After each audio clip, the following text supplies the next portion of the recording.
అంబేద్కర్ కోనసీమ జిల్లా కొత్తపేట నియోజకవర్గ పరిధిలోని వాడపల్లి వెంకటేశ్వర స్వామి దేవస్థానంపై జరుగుతున్న విమర్శలను సహించబోమని కొత్తపేట ఎమ్మెల్యే బండారు సత్యానందరావు దేవస్థానం చైర్మన్ ముదునూరి వెంకటరాజు హెచ్చరించారు. మంగళవారం దేవస్థానం చైర్మన్ కార్యాలయంలో ఏర్పాటు చేసిన విలేకరుల సమావేశంలో వారు మాట్లాడారు.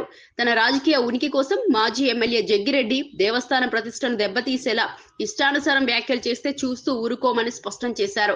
దేవస్థానం ఆదాయం తగ్గిందని, కూటమి నాయకులు దోపిడీ చేస్తున్నారన్న ఆరోపణలు వాస్తవాలకు దూరమని చెప్పారు. గత వైసీపీ పాలక మండలి పదవీ కాలం ముగిసే సమయానికి దేవస్థానానికి 5 కోట్ల రూపాయల నిల్వలే ఉండగా ప్రస్తుతం కేవలం 18 నెలల్లోనే అవి 27 కోట్ల రూపాయలకు పెరిగాయని వివరించారు.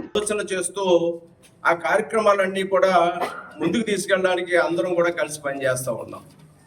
దురదృష్టం ఏంటంటే కొంతమంది వ్యక్తులు ప్రత్యేకంగా స్వామివారికి వస్తున్న ఆదరణ, ఎన్డీఏ కూటమి ప్రభుత్వం వస్తున్న తర్వాత చేస్తున్నటువంటి అభివృద్ధి, ఆలయ అభివృద్ధి చూసి వారలేక చూడలేక లేనిపోని ఆరోపణలు, బురద జల్లుడు కార్యక్రమాలు, వ్యక్తిగత కారణాలతోటి దేవాలయ ప్రతిష్టను దెబ్బతీసిన ప్రవర్తించడం మాత్రం చాలా దారుణం, చాలా బాధాకరం.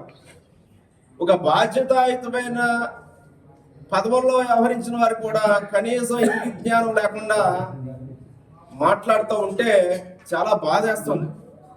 ఎందుకంటే అలాగా అంత మేము దిగజారలేం, కానీ నోటికి వచ్చినట్టు పచ్చి అబద్ధాలు చెప్తూ ఉంటే అసలు ఏంటి అనేది కూడా మాలాంటి వారికి కూడా, ఎందుకంటే నేను 8 సార్లు పోటీ చేసిన, 4వ ఎమ్మెల్యే.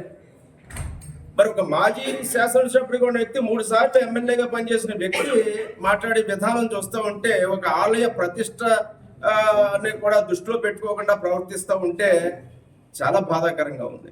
దాన్ని తీవ్రంగా ఖండిస్తూ ఉన్నాను. ఒక్కసారి ఆలయ అభివృద్ధి కూడా నేను మీ దృష్టికి తీసుకొస్తా ఉన్నాను. ఇంచుమించుగా ఈనాడు ఈ ఆలయ అభివృద్ధి ఇక్కడ 43 కోట్ల రూపాయల పనులు ఎన్డీఏ కూటమి ప్రభుత్వం వచ్చిందని చేపట్టడం జరుగుతూ ఉంది. 4 కోట్ల రూపాయల పనులు పూర్తి చేసాం. 14 కోట్ల దగ్గరగా చెప్తా ఉన్నాను. 14 కోట్ల